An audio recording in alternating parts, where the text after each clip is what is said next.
नमस्कार, जय भीम। मैं WH न्यूज़ डिजिटल और IBN TV 9 के साथ अथान करोड़े। जैसे कि आप सब यहाँ देख रहे हैं कि एक भव्य दिव्य शांति मार्च इंदौरा के भीम चौक से निकलकर संविधान चौक पर इसका समापन हुआ है। आप देख सकते हैं कि यहाँ पर अभी भी बहुत से आम्बेडकर अनुयायी और बहुत सारे कार्यकर्ता यहाँ अभी मौजूद है। BT एक्ट 1949, अब इस एक्ट के निरस्त होने की मांग पूरे देश भर से उठती जा रही है। बोधगया महाबोधि विहार परिसर में भी इस आंदोलन की काफी व्यापकता पूरे देश भर में। आइए जानते हैं इस बारे में कि इस एक्ट को किस हिसाब से निरस्त किया जा सकता है और अम्बेडकरवादी अनुयायियों की, बुद्धिस्ट अनुयायी की क्या मांगे हैं। यहाँ पे हमारे साथ में एक अधिकारी वर्ग हमारे साथ में मौजूद है। आइए इनसे जानते हैं कि इनकी भूमिका इस एक्ट को लेकर किस तरीके से इस भूमिका को आगे लेके जाने वाले हैं और आने वाले समय में वो सरकार के सामने किस हिसाब से अपनी मांगों को रखने जा रहे हैं। हमारे साथ में एडवोकेट सर है, आप अपना परिचय दीजिए सर। दोस्तों सभी को मेरा सप्रेम जय भीम, नमस्कार। मैं एडवोकेट विलास राउत, माजी सरकारी वकील, high court district court Nagpur Maharashtra में प्रैक्टिस करता हूँ।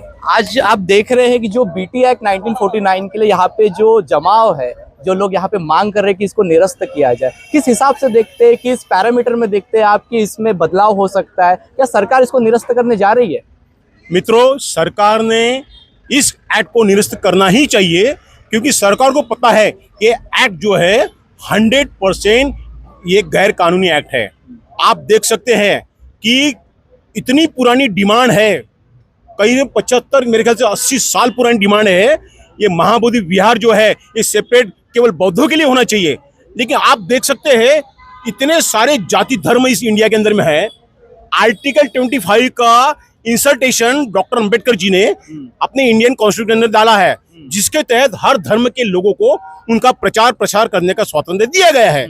जब कॉन्स्टिट्यूशन से उन्हें अधिकार दे दिया गया है, तो फिर हिंदू धर्म के कुछ पंडित लोग, ये जो पंडे हैं, यह बुद्धिस्ट धर्म के अंदर में ये लोग इस तरह से दुर्व्यवहार क्यों कर रहे हैं? उनका तो कहना ये भी है कि पुष्पमित्र संघा के बाद जो 13वीं सदी आई और बुद्धिस्ट समाज का पतन होना चालू हुआ, तो उसके बाद में उनका क्लेम है कि हम वहां पे तब से है, तो उसके ऊपर उनको कैसे हटाया जाए? इसमें क्या कानूनी पेच आ सकता है? देखिए, आपको मैं बताना चाहूंगा, जिस दिन से राज्य घटना अमल में आई है, आप भी देख सकते हैं कितने सारे सैकड़ों ऐसे संस्थान थे, राजे महाराजे थे, उन सबको इंडियन कॉन्स्टिट्यूशन में इंडिया के अंदर इन्वॉल्व किया गया। और उस समय में केवल एक ही ग्रंथ, आज भी वो एक ही ग्रंथ चला, डॉक्टर अंबेडकर जी ने जो बनाया कॉन्स्टिट्यूशन के माध्यम से हर आर्टिकल को उसके अंदर इंसर्ट किया गया।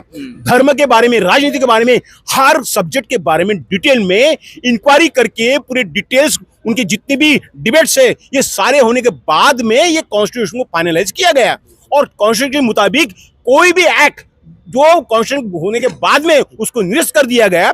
जब ऐसा होते हुए भी ये जो पुराना एक्ट है बिहार के अंदर में ये क्यों चल रहा है? क्योंकि इसके अंदर में सरकार की मंशा ऐसा है कि ये जो एक्ट है ये निरस्त नहीं होने चाहिए, क्योंकि इसको सरकार को बहुत बड़ा फायदा होता है। मित्रों, जैसे कि इन्होंने कहा सरकार को बहुत बड़ा फायदा होता है। अभी हम लोग जानेंगे, यहाँ पे पुलिस प्रशासन के भी कुछ माजी अधिकारी है, इनसे भी हम लोग जानेंगे कि आपसे सर जानना चाहेंगे कि यहाँ पे बहुत सारी मांगे उठ रही है, नागपुर से, पुणे से, तमिलनाडु से, पंजाब से, हर जगह से मांग उठ रही है। जैसे कि हम लोग जानते हैं कि जो हम लोग देख रहे हैं कि मांग जो है पुणे से, महाराष्ट्र से, हर जगह से उठती हुई आ रही है, पर सरकार आज भी कोई ठोस कदम नहीं उठा रही है। आपका परिचय दीजिएगा और हमें बताइएगा कि किस हिसाब से हम लोग आगे लड़ाई लड़ सकते हैं। मैं एडवोकेट अजय साजन मित्र से, माजी सरकारी अभियोक्ता, जिला सरकारी वकील था, आज भी वकीली व्यवसाय में हूँ। कायदे के हिसाब से आज भी कायदा ऐसा है कि जिन लोगों के धर्मस्थल है उन धर्मस्थलों को उनके ही धर्मों के अंदर देना चाहिए, उनके लोगों के हाथ में देना चाहिए। तो सब धर्म के धर्मस्थल, सब जैसा हिंदू का है तो हिंदू के पास है, तो बौद्ध के धर्मस्थल में, जैन के धर्मस्थल में वगैरह सबके पास है। लेकिन जो महाबोधि विहार है, जो बुद्धिस्ट का एक अस्मिता उसमें सब है, तो वो बुद्धों के पास न होते हुए कलेक्टर भलाई कमेटी का रहे, लेकिन सभी वहाँ पे जो मेंबर्स है वो बुद्धिस्ट होना चाहिए। ये हमारी मांग है। वहाँ जो क्लॉज दिया गया है, वो क्लॉज कहता है कि जो DM आएगा, डिस्ट्रिक्ट मजिस्ट्रेट आएगा, वो भी हिंदू उच्च वर्णीय से रहेगा। क्या ये आप मानते नहीं कि सेकुलरिज्म की भूमिका के साथ में कुछ छेड़छाड़ कर रही है? ये देखो, हिंदुज्म ने सेकुलरिज्म का मतलब ये है, जो DM आ रहा है वहाँ पे, वो अभी किसी एक विशिष्ट जाति का होता है, ये नहीं होता। राइट। वो सरकार का पार्ट एंड पार्शल भाग है। करेक्ट।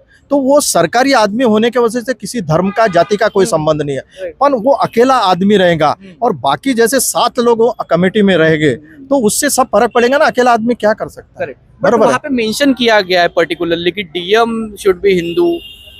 हाँ, तो ये जो क्लास है, हाँ। इस क्लास को बदलाना चाहिए, उसमें परिवर्तन होना चाहिए कि हिंदू होना चाहिए, ऐसा नहीं है। जो भी आया उस वक्त डीएम जिसको इंटरेस्टेड है बुद्धिज्म के तरफ, उसको बढ़ाना चाहता है, अच्छी व्यवस्था कर सकता है, वो आदमी वहाँ पे पदस्थ होना चाहिए, न कि झगड़े का कारण होना चाहिए। और ये जो सब हो रहा है आज, जो वहाँ पे कर्मकांड फैलाया जा रहा है हिंदुज्म का, ये हिंदुज्म का कर्मकांड नहीं होना चाहिए। बुद्धिज्म ने इसको नकारा है और आज बुद्धिज्म में जो भी नकारे हुए लोग हैं हिंदुज्म से, वो बुद्धिज्म के साथ जुड़े हुए हैं। तो फिर से वो जो सत्य के साथ है फिर से असत्य में जाए, ऐसा होना नहीं चाहिए। और ये जो आंदोलन की बात है, तो ये आंदोलन काफ़ी पहले हो जाता था, कुछ वर्ष इसमें ब्रेक पड़ा। आज जब आंदोलन ने जोर पकड़ा है तो बहुत ही जल्दी इसका समाधान भी होगा। लोग जुड़ रहे हैं, पूरे देश से जब उठाव हो जाएगा तो नीतीश कुमार को रियली में इसके ऊपर पीछे कदम लेना पड़ेगा और ये रद्द करना पड़ेगा। जैसे कि कहा असत्य के ऊपर सत्य की जीत है, आपका क्या कहना है, क्या विचार रखते हैं आप कि किस हिसाब से आने वाली पीढ़ी भी इस आंदोलन को देख रही है? यहाँ पे 1990 के बाद में भी आंदोलन चला, सुरेश रसाई भंते जी ने भी इस आंदोलन को आगे बढ़ाया। इतना टाइम ही नहीं लगेगा आने वाली पीढ़ी के लिए, ये मुद्दा ही नहीं रहेगा। ये हम लोग यहीं पे ये मुद्दा समाप्त कर लेंगे और हमारा जो महाबोधि विहार है हम लेकर ही रहेंगे। कितना कार्यकाल लगता है आपको कि आज से हम लोग इस आंदोलन को अभी तो ये शुरुआत है, देखो अभी ये शुरुआत है, शुरुआत में ही आपने देख लिया होगा कि ये आंदोलन किस तरह से जागा हुआ है। ये तो चिंगारी है, अभी तो आग भड़कना बाकी है। अब देखो क्या होता है, इस साल ही हो जाएगा सब कुछ। बिल्कुल। आप जैसे देख रहे हैं कि आंदोलन की भूमिका यहाँ पे नागपुर में आज फिर 20 तारीख को फिर से नागपुर में मार्च होने जा रहा है। विविध छोटी छोटी संगठनाएं मिलके हम एक एक आंदोलन कर रही है। क्या आपको नहीं लगता कि सबने एक आके इस आंदोलन को भव्य करना चाहिए था? ये जो आंदोलन अभी छोटे छोटे तबकों में हो रहा है, ये लोगों को जागरूक करने के लिए हो रहा है। इसका परिणाम कल चल के एक बड़ा आंदोलन नागपुर में होगा, जिसकी ताकत पूरे भारत भर में चली जाएगी। ये कोई राजकारण का विषय तो है नहीं, ये धार्मिक विषय है। अभी लोगों को जागरूक करना पड़ेगा, क्योंकि बहुत दिनों की गैप होने के कारण लोग भी थोड़े ठंडे बस्ती में बैठे थे।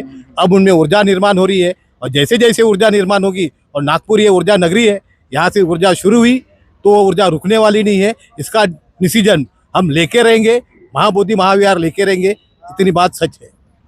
मित्रों, मैं एक बात कहना चाहूँगा कि सारी दुनिया को पता है कि यहाँ पर सम्राट अशोक जी ने 84,000 बुद्ध विहारों का निर्माण किया था। आप मुझे बताइए, इतिहास गवाह इन बातों के लिए, तो ये 84,000 बुद्ध विहार कहाँ गए? सारी दुनिया जानती है। इंडिया के अंदर में जितने भी बड़े बड़े मंदिर है, मैं खुलेआम बोलना चाहूँगा मित्रों, आर्टिकल 19 इंडियन कॉन्स्टिट्यूशन मुझे इस बात की परमिशन देता है कि मैं मेरे विचार बिंदास रख सकता हूँ।